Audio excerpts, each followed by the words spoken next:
Hey, Twitch. We had a long hiatus, and I don't know. It's been 3 or 4 weeks, but we're back with our Shards Number campaign, and we have a new addition to the cast. Look at our cat on stream live.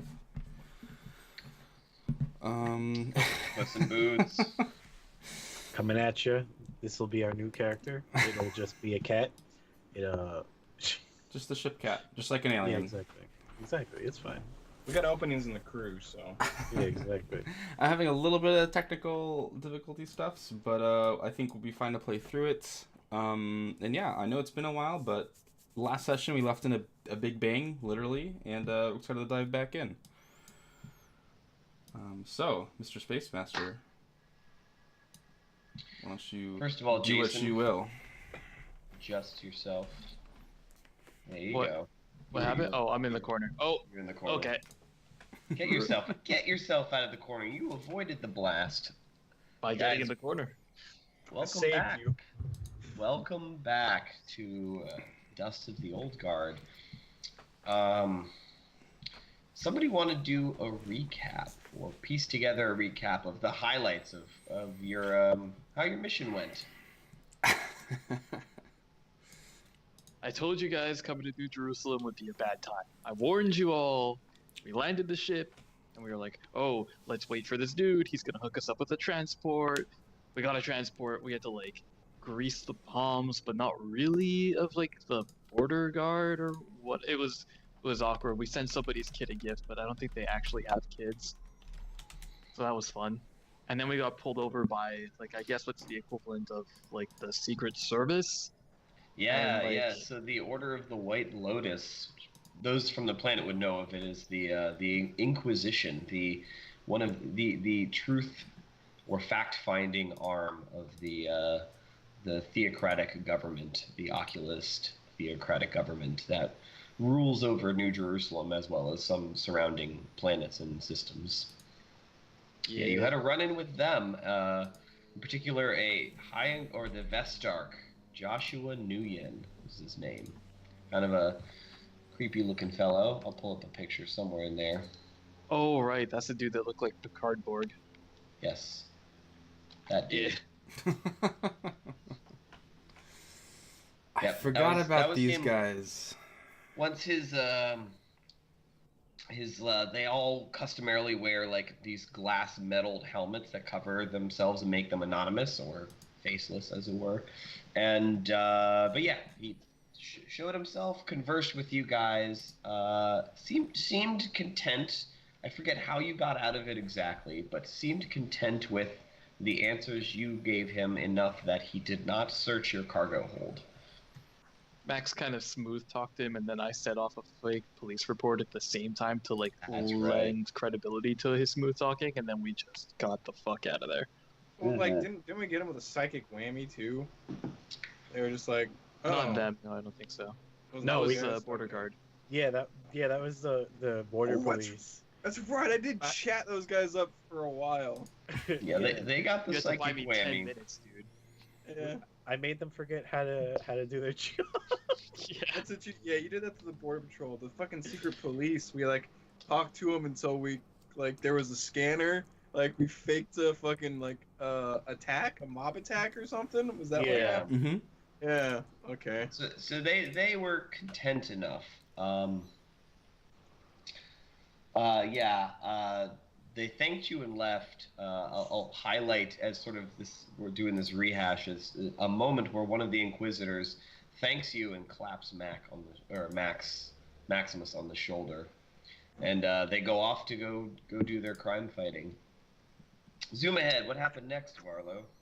We went to our favorite bar, well, Barlow's former favorite bar, and I guess brothel and purveyor of other interesting and maybe illicit goods, to deliver our package of our sex bots. Leisure servitors, please. Leisure Yeah. servitors. Leisure servitor bombs is the Bombs. thing. They had a Yeah. bomb, and Yeah, so what? spoiler, there was an explosion.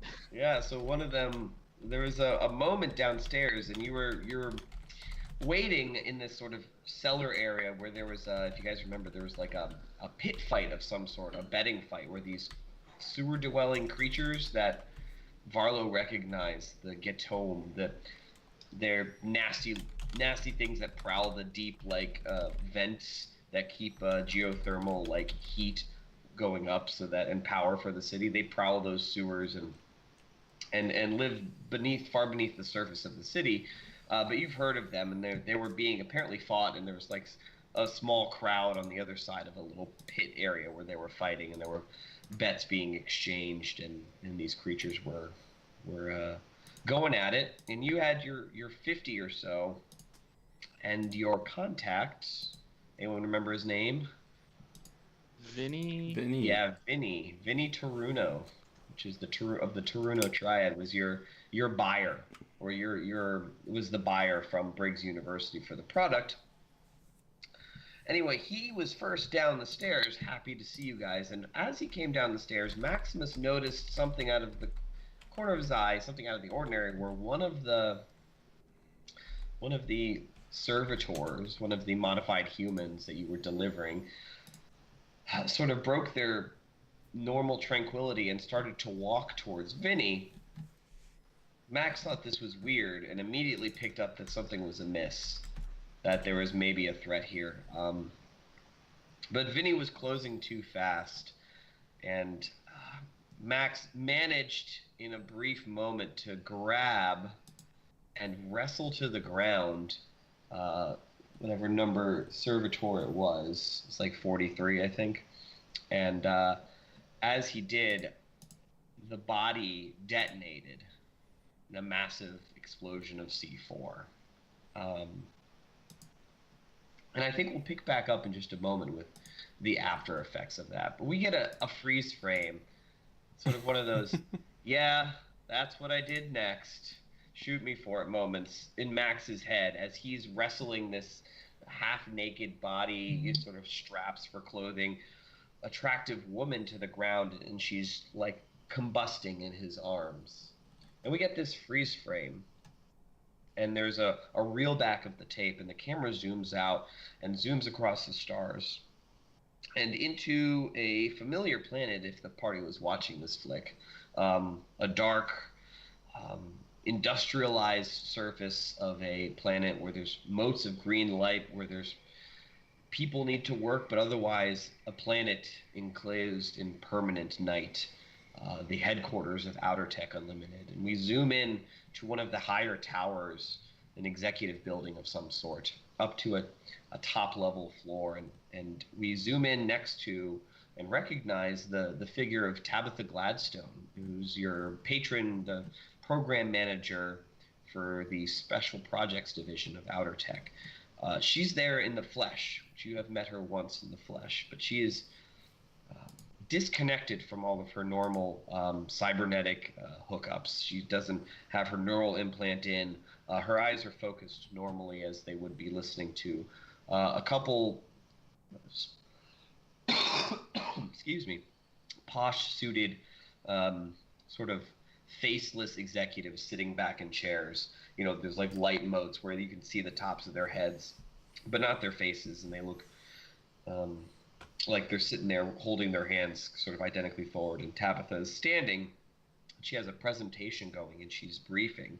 And as we come in, she flips through the last slide of PowerPoint version 10,001 or whatever they're at this point, and closes it and says, "Well, ladies and gentlemen, as you can see, we've had limited success tracing the origins of the signal when we first received it. It has been 2 years and 11 months, almost to the day, and I have nothing new to report that would give us an edge in any respect." There's some looks exchanged between the executives, and one of them leans forward, and it's an elderly man. He says, "Could you foresee conducting a similar experiment, pointing your dishes or whatever sounding devices you have out into the ether in another promising direction? Perhaps more signals are out there." And Tabitha shakes her head. She says, "No, we've been putting all of our resources, such that we've had to contract some outside assistance for some of our more mundane matters. But all of our resources have been put for the past 90 hours a week, continuous labor to try and trace the origin of the signal, and we've got nothing. I would recommend at this point, gentlemen, that you seriously consider making plans to send a fleet of some sort to Jorun in the Castor system. Else we and all of Outer Tech itself might be left behind. And there's a moment of pause, and the executives all lean together to begin talking, and we fade away and zoom off and go even further out. There's a sense of time and space passing as we zoom through, and we come to you get the sense it's a massive ship, a hulking freighter or mobile station of some sort. And the camera zooms quickly through it into a bridge area, and there's someone standing in like rough, looks like spacer wear. They've got like sort of a merchanting like pack. They've got goggles popped on their head. Their clothing is a mishmash. It's like a piece of like some sort of metal on a shoulder. They've got various bands. This young gentleman on his wrist, and he's briefly you can see concluding some sort of report, and he says that's about all we saw, Mother Cartographer. It's a strange place. The city is enormous. I mean, it might span the whole planet. It seems to be unified under some religious government. Don't really understand it much, but we were able to make our exchanges. Our accounts are balanced, but as for where the beacon points, I don't know. Do you have any news? I've been away for some time now. The fleet has made the jump into the sector successfully. And there's a nod, and an elderly woman who's leaning in a chair and had been her back turned swivels the chair around, and she's weathered lines, dressed very plainly, almost like slacks and like a colorless blouse type thing. She's got like some sort of data pad sitting at her side that's now blank, and she leans down and said, Jacob, it's very well done. It's excellent. We knew it would be easy. No one's tried to investigate, follow the lead, the path for some time. The beacons. The last one was, as you know, was a generation and a half ago. I am honored to lead the children in this, but it's going to take all of our resources. Perhaps we investigate further into the sector. This Al-Masari planet, you said? He nods. Well then, muster two of the expeditionary groups. I'm sure two of the fleet captains might be called for. Have them gather their families. Send them out.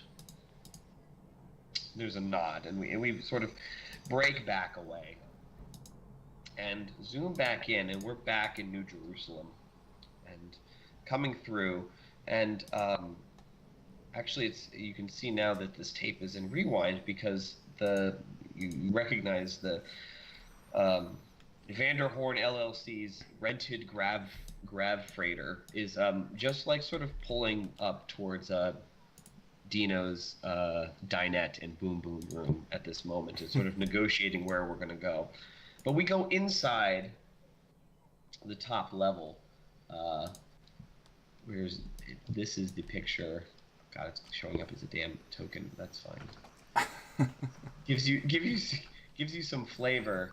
I didn't actually create a handout for this. Gives you some flavor for the type of establishment that is the Boom Boom Room.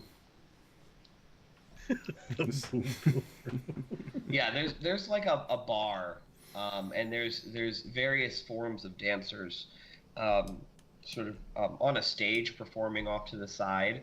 That seems to be the main focus of action. Bars on the other side of the room, and in the center there's a bunch of tables We can see in the background of a gentleman sitting at the table. Sort of behind him, there's clearly several games of some sort of gambling games, like roulette, whatever space roulette would be. You can see that in the background, and there's thumping music. And the man, he's young. He looks to be in his early to mid 20s. Leans forward and says, somebody we can't see right now, but leans forward and says, well, what do you expect me to do? I gotta make good on the debt. You can't. I mean, my uncle said he would help. If my uncle's gonna help me, I can't say no to it. There's a pause, and we hear a voice from behind, and it zooms over, and we can see in reply, sitting there is actually, you guys would recognize one of the Inquisitors who had interrogated you. It was not the central one, but somebody else who had a number of cybernetic implants that seemed to be manipulating virtual data streams. These are down right now, but he's got sort of long hair and these deep set eyes, and he's wearing the blue, black, what would normally be robes for these priests, or in the priest or Raja class, but in his case, it is almost looks like a skin. If you guys remember, it looks like some sort of armor skin hybrid that's over his body. Mm-hmm.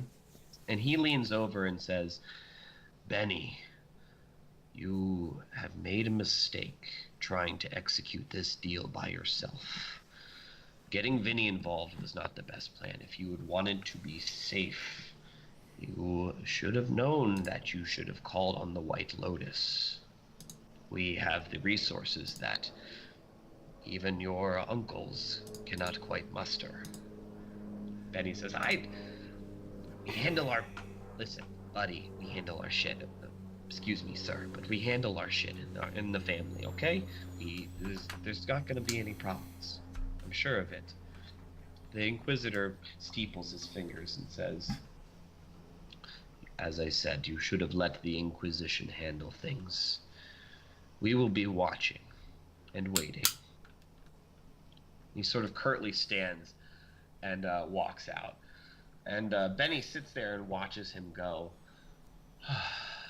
and takes a deep sigh and rubs his temples. And calls over a waitress, and someone's there immediately, and he grabs a drink off of a tray and downs it. And as he downs it, is downing this drink, there's a rumble in the bar. And the lights flicker, and suddenly, like, the implosion shockwave goes through the bar area. All the glasses shatter. There's an immediate, like, clang. Benny's thrown to the side. A massive explosion is going off. People haven't had a chance to react quite yet, but the minute they do, there's immediate screaming. An alarm starts to go off, and sort of emergency lights come on. There's just like in the picture, there's like exotic aquariums sort of lining one of the walls. They all have shattered, and all these, like, the water has poured out of them, and these creatures are like mostly fish, looking harmless. Some things with pretty big jaws are like snapping, but all of them sort of harmlessly on the floor. There's this massive kaboom, and Benny's thrown to the floor. We don't see him for the moment. We only see panic and the patrons sort of running around. You can see guards upstairs dusting themselves off and beginning to collect themselves, pouring out of one of the hallways. And as we look over, we can see in the main entry foyer, there's now like a large collapsed section of the ceiling, where once there was ceiling, it now goes down to the sub-basement level. And the camera sort of zooms down this like broken ceiling. The whole place hasn't collapsed. It was pretty reinforced in the basement, but there's definitely like daylight, if you will, going above, where the two floors are collapsing, and more collapse is possible. And we zoom over, and we first zoom to Varlo. Varlo, you're standing at a chain link fence, or what had been. It's now like rocks have crushed it in places, and it's sort of like bent and twisted. You can see at the other end, you're just sort of getting up, that the crowd that had been on the stands have sort of like fallen or like stumbled back and are beginning to bolt off. You can see on the other side of the pit that part of the little arena area, dugout area in dirt, with some like closed passageways where those creatures must have been let out of. But the dirt area it's crumbled and the fence has come down, and the creatures are panicking and they're in the arena still, fighting each other. But it looks like they could probably get out should they put their mind to it, in their panic. You have a moment to collect yourself. What do you want to do in terms of assessing the situation? Yeah, what do you do first? I think the first thing Barlow would do is like move himself to a position where he's not so close to these creatures that might be able to escape, find something to crawl under or near to provide him some degree of cover, and then start trying to spot his allies and see if any of them are still alive or in any kind of degree of need. Yeah. So you can. There's some rubble from the wall. Various like ductwork has fallen, right behind you basically, and you sort of crawl down into part of the ductwork and actually see Atlas bending over in unconscious form. Atlas, what are you doing at this moment, and how does Atlas look? Atlas stands a tall. Oh, give me a second. My second monitor fucked up. Atlas stands relatively tall. He's even larger with his wingspan, but most of it's all like this sort of mothy fluff. Yeah, you heard it all. Are you injured? How has the explosion worn you? So if we zoom back a bit from the camera angle, you see Atlas standing in front of Varlo, and you just see a shell of vibrant, what looks to be like vibrating energy around him block the explosion, and it just like where it should be completely scorched and burnt and dented from like the impact and the heat, you just see pristine like metal essentially. And when you see him like and then you sort of fast forward to where he is now, and you see him with like 4 different arms palpating all over oh god, what's her name? Carmela. All the while you see some sort of psionic purple bag next to her mouth that's pushing air in and out of it. It's like a funnel. And at the same time you see her chest moving slightly awkwardly. It looks like someone's like causing her lungs to inflate and not inflate. And then while this is happening, her scorched body is slowly, healing. Little by little, yeah. Varlo, you're struck as you sort of come around and see this scene that this you're covered in dust from the explosion. Soot. You probably were singed in no way that hurt you, but your ears are ringing, and you're struck as you look, as you crawl through this little spot and see Atlas hunched over, how clean he looks. He doesn't even have dust on him besides his normal mothy dust. That's just, it's natural, it's biological necessity. But yeah, what do you do? What do you say, Varlo? I don't think Varlo really does say anything. He's taking in a bit of what's going on, but his mind is racing at everything that just happened. He's trying to reconstruct the last few seconds in his head and mentally taking notes of the structural integrity of the ceiling above him and the degree of the creatures behind him and if they can escape and the amount of people in this room that might potentially be a threat. And he's making all these calculations so fast that he's putting himself into almost a state of overload, and he's trying to just deal with all these different stimuli at the same time. His eyes are just racing around the room rapid fire. Cool. So you don't really say anything, you're just assessing the situation. Yeah. Cool. Have you seen Atlas in game, or I think in game, but out of game? Have you ever seen him do emergency biopsionics before? I've never seen him put somebody back together. I think I've seen his shield thing happen before, but not to the degree that he's used it here. Yeah. Like usually when you see him use some sort of telekinetic shield, it doesn't really show, and it's just sort of like a field of wind. But this was like a stopping force. Like this, it's definitely more powerful than what that other thing was. I've definitely like made a note of this for like later experimentation, but like right now, survive. So this is all happening kind of in an instant, and in the same instant, the camera shifts over, and there's like a prop of concrete, and sort of wedged underneath, not stuck in any way, but is like a broken and bloody form. Looks like a corpse on first glance. And then we see that it's apparently breathing, despite horrible third-degree burns and whatnot. And we can tell it's breathing because a hand slowly goes up and draws on a cigarette. And Max, what's going on, Max? Tell us about what happened and what you're doing right now. So yeah, Max tackled it. He was like dragging it by the neck. He was screaming, "Get away!" And then Maximus's world went white.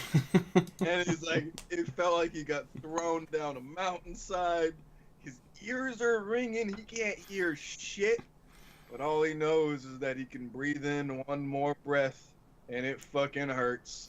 And if it hurts, he's still alive. So he lights a cigarette. Yeah. He just starts climbing his way out of the rubble and looking around, and he's like, yeah. So you're maybe the first to get a good look at the scene before you, not over towards the arena, but right in front of you, and it is. If you were in a clearer state of mind, you might have some sort of flashback to your battlefield days, because it is carnage. There are, suffice to say, body parts around. Clearly part of the ceiling collapsed above you. A large block of some sort of concrete or composite dropped down, crushing most of the servitors there. You can't see them except for the occasional human arm or leg or split scalp sticking out. But clearly many of them, if not most, were crushed underneath. In fact, you think that if you hadn't been blown so profoundly away, that you'd be under that crush as well. In that, in a weird sense, you have extremely good fortune. You take in the scene, and you look left and right, and you can see that there are, I think you're the first to assess the situation for danger, and you can see you can't see the body of Vinny, or if Vinny's alive or dead. Out of game, you know that he was killed, but in game you can't see Vinny anywhere. You do see a couple guards, clearly probably either aren't going to make it or haven't made it and have expired. There were also other guards that had stayed out of hadn't approached when Vinny first approached. Only a couple of them did, and you can see sort of the panicked looks of just human beings being unsure about what to do, and their guard instincts start to take back over. They're over in this corner over here, which is the steps leading. There's an access stairway that leads to the main floor, and you can see them talking to one another hurriedly and saying, like, I got no comms. Like, they're screaming. There's like hissing vents. They're screaming all around. Somewhere there's still loud music playing, that some speakers that didn't get blown out. You can't hear anything, but you see hurried gestures and somebody go up the stairs. I just look for my companions. Yeah. That's you major turn- PTSD moment. Priorities. Where are my friends? Yeah, you turn to the left, and you see Jorans. He doesn't look badly burned. He's sitting slumped against the wall.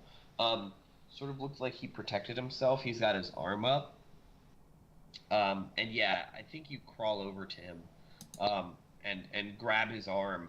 and just sort of like pull him up, and you can see that his head as he pulls up doesn't move in the right way. He clearly had his neck snapped by something, either falling debris of some sort or just the shockwave itself just melted his spine. So, and Alright. yeah, Can I see so selfie? Can I find selfie? yes, and as you're looking over Jordan's and you just mindlessly push the body away, you see Selfie, maybe 20 or 30, 20 meters. Yeah, it's meters, not feet, but 20 meters, like south of you, down the way you came. He's clearly been blown pretty far away and looks rough. What do you do first? Yeah. I go to self because I can see that Varlo and Atlas are all right, right? Yeah, you hear something, right? I don't know that you know that they're. I right. just go to There's- selfie. Yes, Yeah, I go there's to a selfie. there's a big slab of concrete that you'd have to go over to see them on the other Okay. side. You But I see see Selfie Selfie. first, and you go to Okay. Selfie. I go to selfie. Yeah. Yeah, what do you do? I pick him up. Yeah, I just throw him over his shoulder and I start heading back to the others. We're getting the fuck out of here, boys. So you hoist up Selfie. As you do, you can see one of his arms, halfway up the bicep, is hanging by like tendons. Yeah, I don't think about that. I'm just getting him out of here. I Okay. got him like over his shoulder. I'm like holding him up. I got a cigarette in my mouth. Like my symbiote gun's on the other arm, and there's nobody stopping us from getting the fuck out of here. We're out. I got 1 HP. Your symbiote gun looks hurt. It That's doesn't fine. look So do I. Yeah, it doesn't look good. It doesn't appear to be sucking at your arm right now. It looks like if it could call it this, it's unconscious. Probably doesn't work right now. Okay, so I can't make a shot with it. Fuck. I got full-handed with it. So I got a mag pistol. Okay, my mag pistol's out then.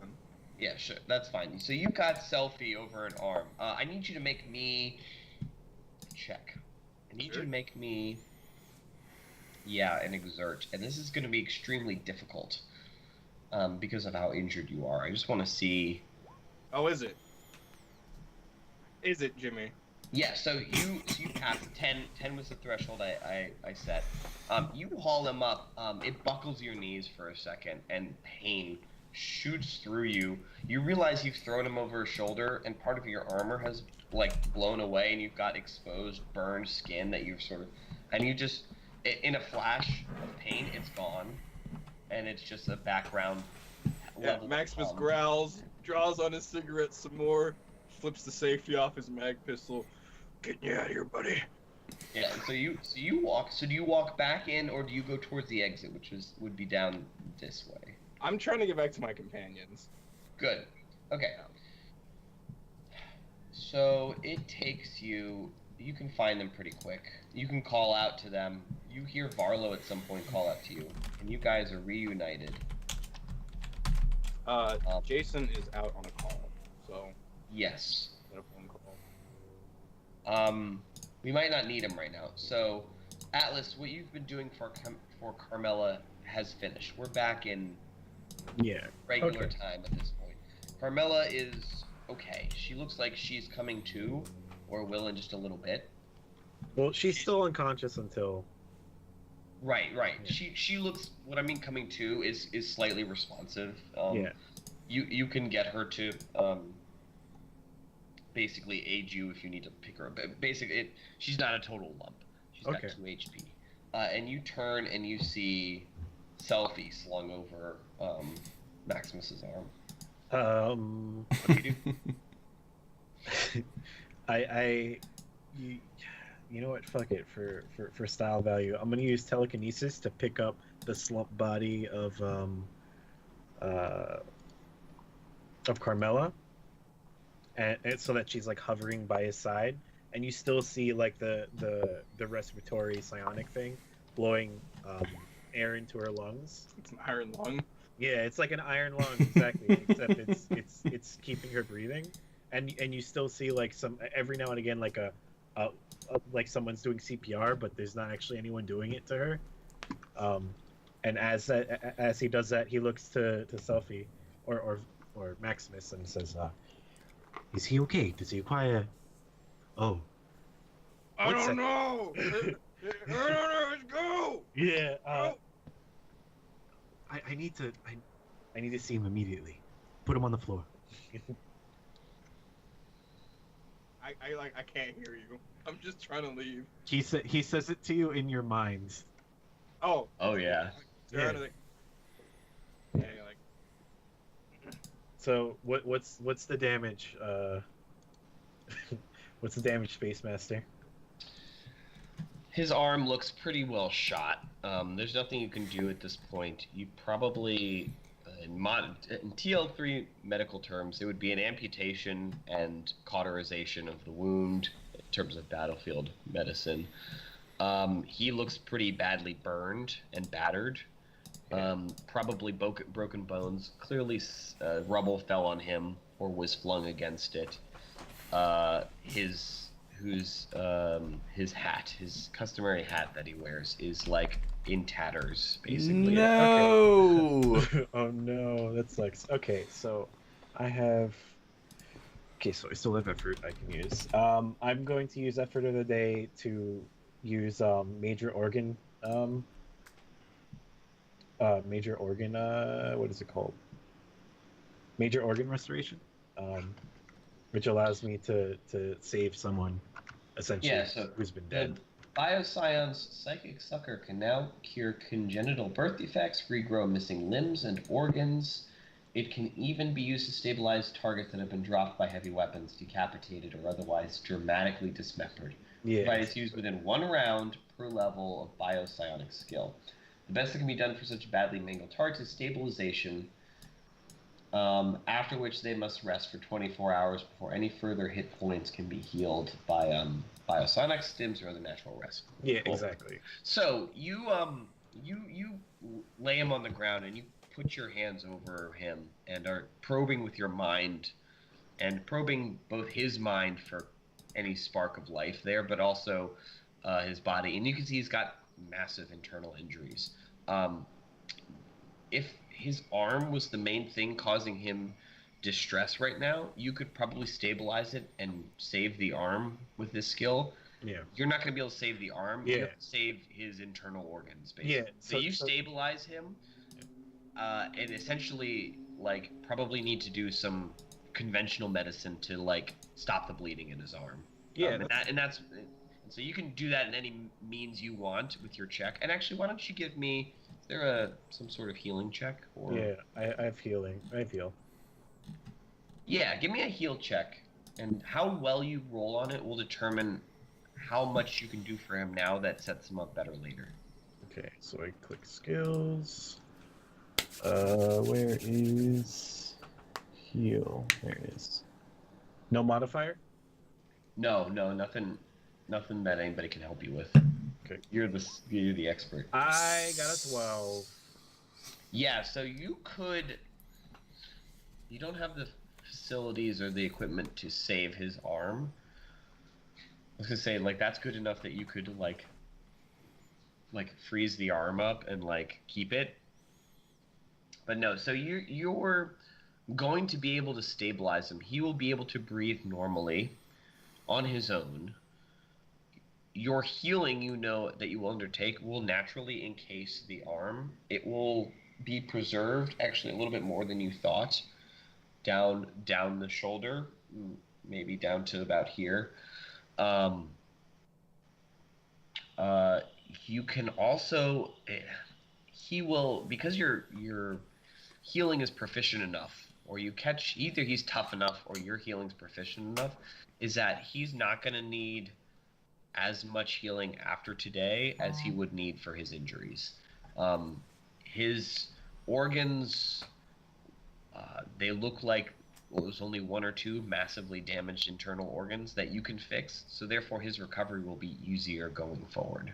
That's what I'll give you for the success of your check. All right, cool. That's great. So you see, describe what Maximus and Varlo see that you do to Selfie. Like, what happens to his arm? What happens to his body? Yeah. So basically, How close are you to him, Maximus? I was holding him, so then I just put him down. Yeah, if you're still next to him, there's like you like slide like probably like a foot or two away, like just by yourself, and then Selfie's body sort of like levitates for a second, and Atlas sort of like goes at it. Like you see him pulling out random things, and it's all like very very machine like, where like you see him like palpating with one arm and then bandaging with two others on the arm on his arm.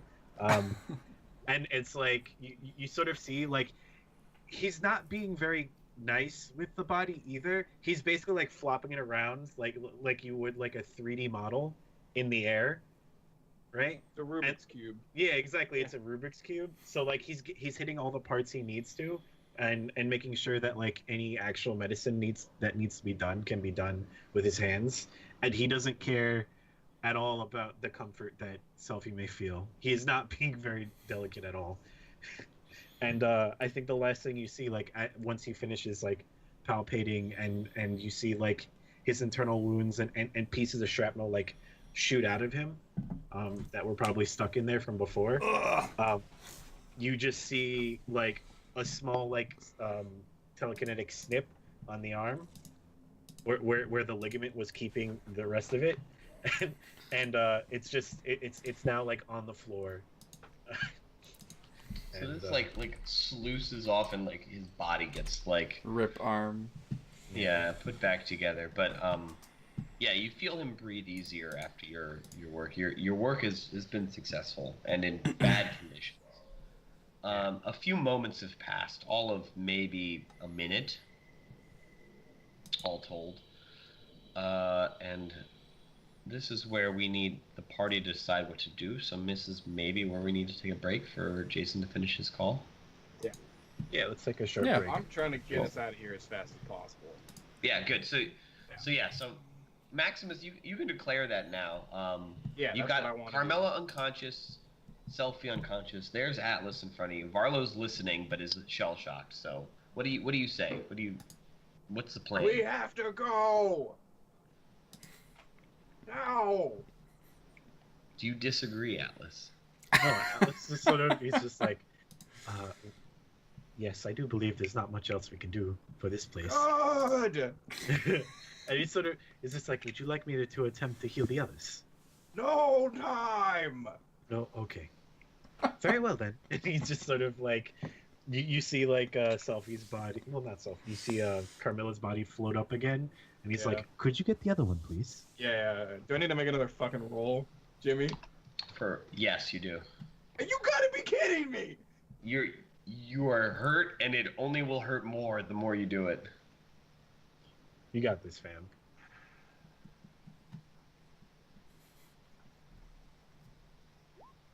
No, I don't. Uh-oh. So you were picking up Selfie? Yeah. Yeah. So I think you. Well, what does it look like? You buckle. It's not that you're hurt or drop him or something, but why can't you lift him right now? I guess I try and pick him up the same way I did before, and I can't. Yeah. So I think your knee just gives out, and you realize you probably have some broken bones in your legs. Yeah, and you take a knee there, and you land next to him. All right, I'll break here. Yeah, and I think Maximus maybe I'll do Varlo. Varlo looks up and sees you not be able to lift him and looks wide-eyed, and then looks over his shoulder.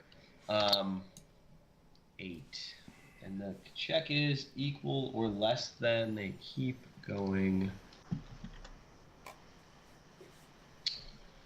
I gotta look up their score. Sorry, give me a second.